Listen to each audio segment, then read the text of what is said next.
नमस्कार.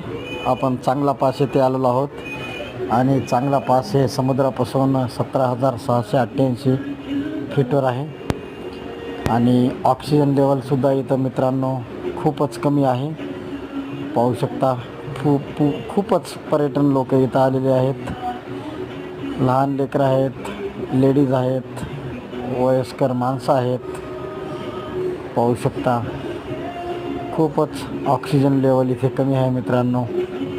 5 ते 10 मिनटाच्या वर माणूस इथे थांबू शकत नाही आणि पूर्ण बर्फ पडल्यामुळे टेम्परेचरसुद्धा -15 ते 20मध्ये आहे आणि चांगला पास आहे. खूप छान आहे. पाहू शकता मित्रांनो.